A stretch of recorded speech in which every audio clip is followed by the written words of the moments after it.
प्रयास। I am Amit Bhatt और आज से मैं आपको पढ़ाने वाला हूँ केमिस्ट्री यहाँ पर। और आज स्टार्ट करने वाले भाई हम क्लास 12th केमिस्ट्री का पहला चैप्टर ठोस अवस्था, या इंग्लिश में सॉलिड स्टेट।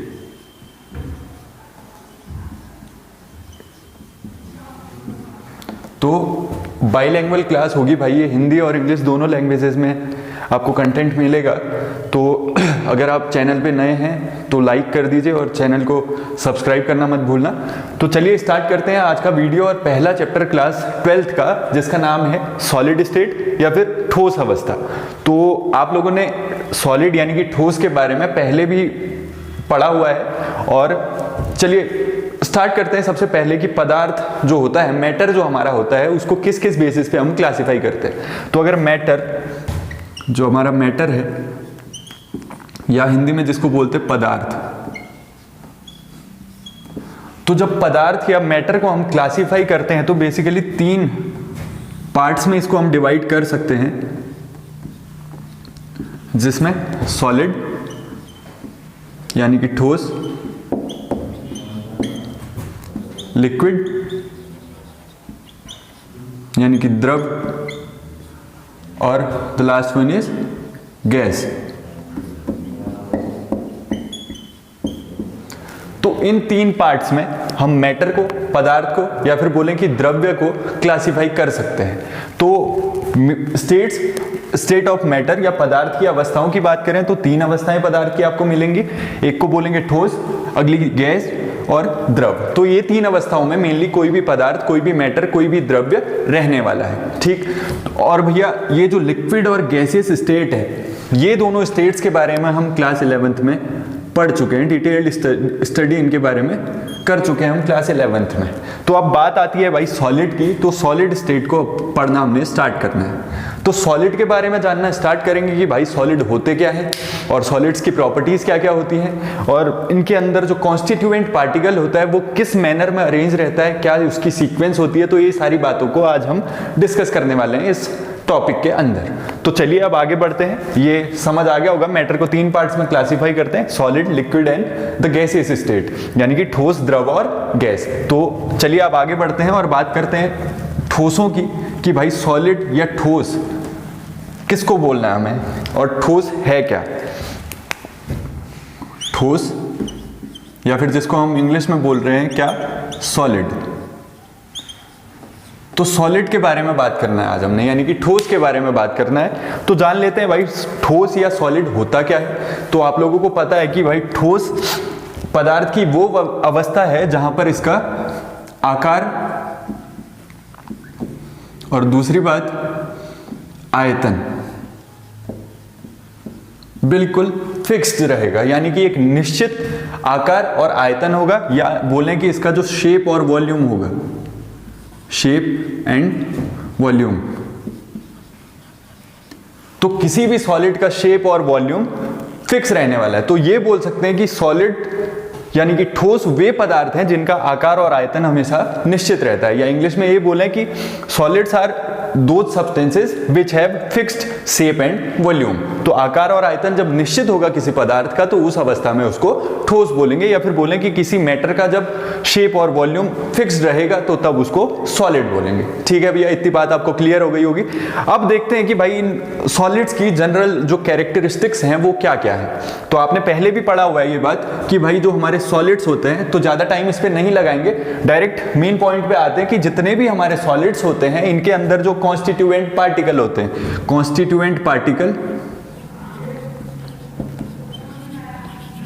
कॉन्स्टिट्यूएंट पार्टिकल बोले इनको, या हिंदी में बोलेंगे इनको अवयवी कण।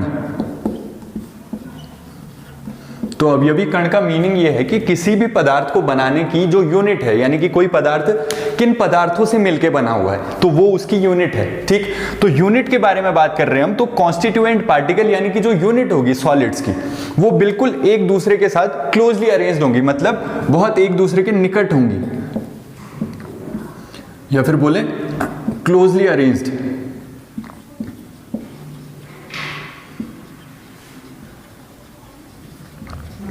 बहुत ज़्यादा क्लोजली अरेंज्ड होंगे जितने भी सॉलिड्स होंगे उनके कॉन्स्टिट्यूएंट पार्टिकल्स या फिर अवयवी कण। ठीक हो गया भैया।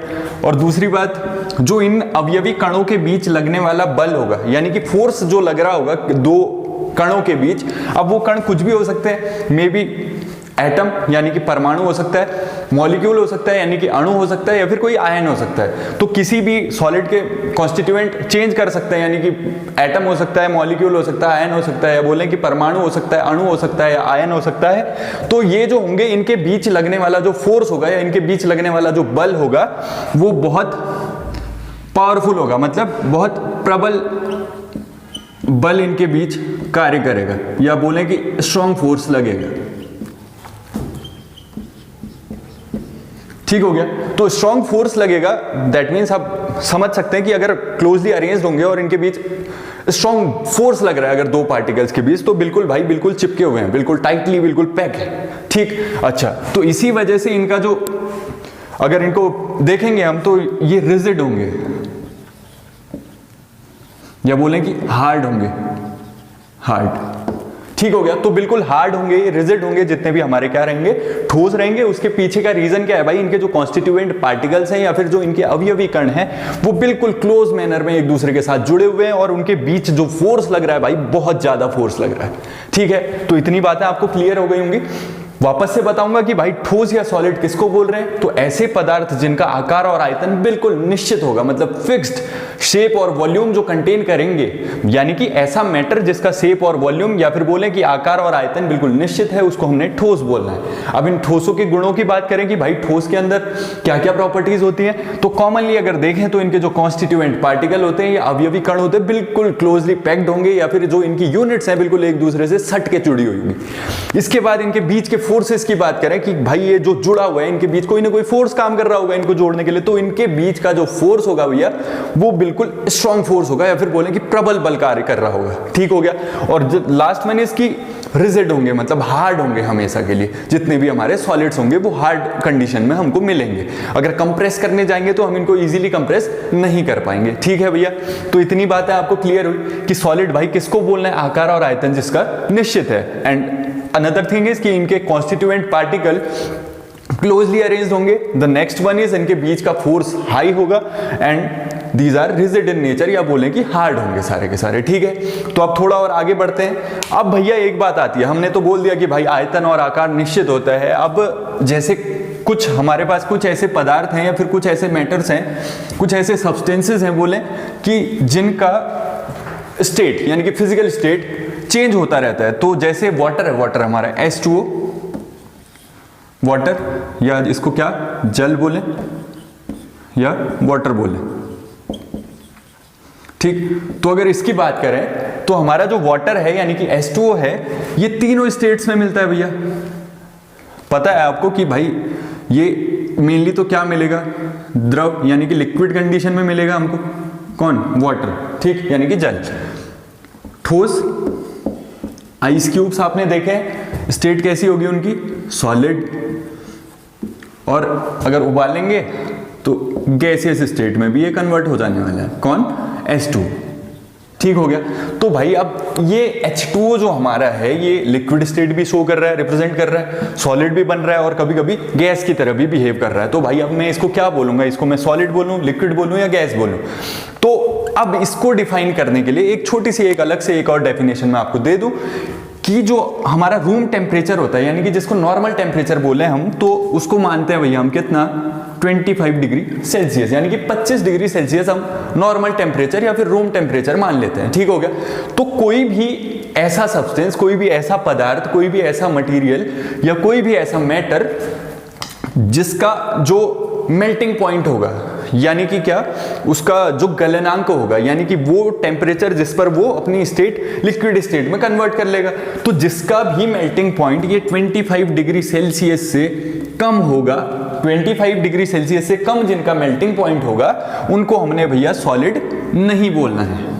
मीन्स क्या, जिनका मेल्टिंग पॉइंट 25 डिग्री से ज्यादा होगा उनको सॉलिड बोलना है, सिंपल थिंग। तो भाई 25 से ज्यादा मेल्टिंग पॉइंट वाले जितने भी सब्सटेंसेस होंगे उनको सीधे हमने डायरेक्टली क्या बोल देना है, सॉलिड बोलना है भैया। और इससे कम जितनों का मेल्टिंग पॉइंट होगा या जिनका भी गलनांक 25 डिग्री सेल्सियस से कम होगा उन सारों को हमने सॉलिड नहीं कहना है। फॉर एग्जाम्पल ये H2O का ही एग्जाम्पल ले लेते हैं। तो हमको पता है भाई 0 डिग्री सेल्सियस होने के बाद टेम्परेचर जब 0 हो जाता है तो उसके बाद ये क्या, जो बर्फ होती है हमारी वो क्या करती है, पिघलना स्टार्ट हो जाती है। तो दैट मीन्स उसको हम सॉलिड नहीं बोलने वाले। और नॉर्मल कंडीशन में अगर रूम टेम्परेचर पे देखें इसकी बात करें तो ये कौन सी स्टेट में मिलता है, लिक्विड स्टेट में मिलता है कॉमनली। क्या है, अगर अभी कोई पूछे हमसे तो हमने आंसर क्या करना है भैया कि लिक्विड स्टेट है या द्रव अवस्था में जल मिलता है। अब वो बोलेगा कि भाई ये तो तीनों स्टेट्स में मिलता है, बट आपने क्या बोलना है तब कि ऐसे जितने भी सब्सटेंसेस हैं जिनका मेल्टिंग पॉइंट 25 डिग्री सेल्सियस से लेस है उनको हम सॉलिड नहीं बोलेंगे, और जिनका भी मेल्टिंग पॉइंट 25 डिग्री सेल्सियस से ज्यादा होगा उनको हम क्या बोलने वाले हैं, सॉलिड्स बोलने वाले हैं। ठीक हो गया भैया, इतनी बात क्लियर है। तो चलिए अब आगे बढ़ते हैं। अच्छा, तो अब अगली बात करते हैं भाई, अगले डिफरेंस के बारे में बात करते हैं। और सारे डिफरेंस भाई अच्छे से समझ लेने हैं क्योंकि आपके एग्जाम में आते हैं, मैं पहले भी बोल चुका हूं। तो अच्छा, तो अगले डिफरेंस के बारे में बात करते हैं। दैशिकता जिसको बोल रहे हैं, या फिर एक अगर हम किसी एक डायरेक्शन में जाते हैं तो क्या क्या उसके कैरेक्टर है किसी सब्सटेंस के, उसके बारे में बात कर रहे हैं। तो क्रिस्टलाइन सॉलिड का मैं एक एग्जाम्पल ले लेता हूं, NaCl का। तो एक आयनिक क्रिस्टल बनाता है NaCl हमारा जो है, तो ये Na के जस्ट बाद सीक्वेंस में चल रहा है, देखेंगे Na के बाद Cl आया, Cl के बाद फिर Na आया, Na के बाद Cl आया। तो यहाँ Na है तो इसके बाद क्या आएगा भाई, Cl आएगा। फिर ये आया Na positive, Cl negative, Na positive. Similarly इधर जाएंगे तो Na पॉजिटिव, Cl निगेटिव, और Na पॉजिटिव और Cl निगेटिव। तो अब इसका अगला कैरेक्टर देख रहे हैं हम कि एक अगर हम डायरेक्शन में जा रहे हैं या फिर एक दिशा में जा रहे हैं तो इसके कैरेक्टर्स किस तरीके से चेंज हो रहे हैं उसके बारे में बात करना है। तो इसके बारे में बात करना है हमने कि भाई अगर एक डायरेक्शन में जा रहे हैं तो क्या हो रहा है। तो देखते हैं, अगर इस डायरेक्शन में मैं जा रहा हूं, ठीक है, तो अब ये जो लाइन बनाई हुई है ना मैंने, तो इसके दोनों ओर देखेंगे आयंस है, इधर भी आयन है, इधर भी आयंस है, यानी कि पॉजिटिव निगेटिव सीक्वेंस में आयंस लगे हुए हैं। अब मैं क्या कर रहा हूं, किसी दूसरी डायरेक्शन में जा रहा हूं, या फिर मैं ऐसा करूं इस डायरेक्शन में चले जाऊं। तो इस डायरेक्शन में मैं जब गया तो देखना सीक्वेंस में आयंस थे, और अब इस डायरेक्शन में जब मैं जा रहा हूं तो क्या हो रहा है, एक और सारे के सारे क्या है, पॉजिटिव आयंस है, और दूसरी ओर निगेटिव है। तो एक यहां पर वाली कंडीशन में क्या था भाई कि सारे के सारे आयंस क्या कर रहे थे, सीक्वेंस में आ रहे थे, मतलब पॉजिटिव आया फिर निगेटिव, पॉजिटिव देन निगेटिव, और इधर देखना सारे के सारे पॉजिटिव और इधर निगेटिव। तो इस प्रकार का गुण किसी भी ठोस के अंदर, ये कैरेक्टर, इसको क्या बोलेंगे, विषम दैशिकता बोलेंगे, विषम दैशिकता। या फिर अगर इंग्लिश में बोलें तो इसको बोलेंगे एनआइसोट्रोपिक।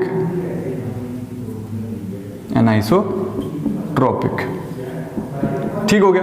तो मतलब एक अगर अलग अलग डायरेक्शन में जाएंगे तो इनके फिजिकल कैरेक्टर भी आप क्या करेंगे, यहां पर फिजिकल कैरेक्टर, या फिर क्या बोले, इनके भौतिक गुण जो होंगे, भौतिक गुण भी अलग अलग दिशाओं में अलग अलग होंगे, क्योंकि यहां दिख रहा है ना, एक सीक्वेंस में आ रहा है, मतलब यानी के बाद पॉजिटिव के बाद फिर निगेटिव के बाद पॉजिटिव, लेकिन यहाँ क्या, सारे के सारे पॉजिटिव, सारे के सारे निगेटिव। तो इसका मतलब इनके जो फिजिकल कैरेक्टर होंगे ये अलग अलग डायरेक्शन में जाने पर चेंज होंगे। दैट मीन्स इसको एनआइसोट्रोपिक नेचर बोलेंगे या विषम दैशिक प्रकृति बोलेंगे। ठीक, अब दूसरी बात करते हैं एमॉर्फस सॉलिड्स की या अक्रिस्टलीय ठोसों की। तो अब यहाँ पर भाई कोई व्यवस्था नहीं है, यानी कि इरेगुलर है, अनियमित रूप से व्यवस्थित है। तो अब इस अनियमितता में क्या मिलेगा हमें, अगर मैं इधर से जा रहा हूं, इधर से गया मैं नीचे, इस डायरेक्शन में गया मैं, तो क्या मिला, सारा का सारा इरेगुलर मिला, मतलब कहीं पर भी बिल्कुल सीक्वेंस में कुछ है ही नहीं, सारे के सारे इरेगुलर है। और अगर मैं बाई चांस इधर को चला जाऊं तो इधर भी सारे के सारे क्या है, इरेगुलर है। तो दोनों ओर जाने पर हमको सेम कंडीशन मिल रही है या फिर इरेगुलर मिल रहा है। ठीक हो गया। तो इरेगुलर मिल रहा है, दैट मीन्स क्या, इसको क्या बोलेंगे हम, समदैशिक प्रकृति बोलेंगे, समदैशिक समदैशिक प्रकृति। समदैशिक का मतलब क्या, किसी भी दिशा में चले जाएं हम, कैरेक्टर क्या रहेंगे, सेम रहेंगे। मतलब अगर इधर से आ रहा हूं मैं तब भी वही कैरेक्टर है, इधर से जा रहा हूं तब भी वही कैरेक्टर है, अगर इधर से चला जाऊं तब भी वही कैरेक्टर दिखाने वाला है। और अगर इंग्लिश में इसको बोलें तो इसको आइसोट्रोपिक नेचर बोल देंगे। ठीक हो गया। तो ये आइसोट्रोपिक नेचर है, यानी कि किसी भी डायरेक्शन में चले जाए तो सिमिलर टाइप के कैरेक्टर्स हमको मिलेंगे, सिमिलर गुण मिलेगा, एक जैसा गुण मिलेगा, तो इसको समदैशिक बोलेंगे या आइसोट्रोपिक नेचर बोलेंगे। ठीक हो गया। तो ये सारी बातें आपको समझ आ गई होंगी। अब एग्जांपल लिख लेते हैं क्रिस्टलाइन सॉलिड्स के। तो NaCl अभी मैंने क्रिस्टल बना लिया, KCl और तो ये इसके एग्जाम्पल हैं, NaCl, KCl आयंस। और अगर उसकी बात करें, एमॉर्फस सॉलिड्स की बात करें, तो अभी मैंने आपको बताया था कांच और रबर। तो ये कैसे सॉलिड्स हैं, एमॉर्फस सॉलिड्स हैं या फिर अक्रिस्टलीय ठोस हैं। ठीक हो गया। तो ग्लास और रबर लिख सकते हैं यहाँ पर, ग्लास, रबर। ठीक, तो ये बात आपकी क्लियर हो गई होगी। तो आज भाई हमने स्टार्ट किया था कि भाई सॉलिड बोलना किसको है, और इसके बाद हमने डिस्कस किया था कि भाई सॉलिड्स को अगर हम क्लासीफाई कर रहे हैं तो किस बेस पे क्लासीफाई कर रहे हैं, और ये क्लासिफिकेशन अब हमने कर लिया। तो क्रिस्टलाइन सॉलिड यानी कि क्रिस्टलीय ठोस, और दूसरा एमॉर्फस सॉलिड यानी कि अक्रिस्टलीय ठोस, दोनों के बारे में हमने बात कर ली। तो आपको वीडियो में पूरा ये शायद समझ आ गया होगा। अगर आपको समझ आया और वीडियो अच्छा लगा तो लाइक और शेयर करना मत भूलना, और चैनल को सब्सक्राइब भी कर देना। और अगर आपको इस टॉपिक के, सॉलिड स्टेट के और इस चैप्टर के नोट्स अगर आपको चाहिए तो डिस्क्रिप्शन पे हम प्रयास द प्लैनेट ऑफ एजुकेशन जो चिमशान वाला पे इंस्टीट्यूट का आपको एड्रेस और कॉन्टैक्ट नंबर दे दिया जाएगा, तो आप आके नोट्स यहाँ से ले सकते हैं। और अच्छे एक्सपीरियंस के लिए आप हमारी क्लासेस भी ज्वाइन कर सकते हैं, और इसकी इंक्वायरी के लिए भी आप उस नंबर पे कांटेक्ट कर सकते हैं। तो जल्दी से मिलेंगे फिर एक नए वीडियो के साथ, और इससे आगे अब बढ़ने वाले हैं हम, इससे आगे अगले वीडियो पे हमने डिस्कस करना है। तो तब तक के लिए चैनल पे बने रहिएगा, और जल्दी मिलते हैं एक नए वीडियो के साथ। Thank you.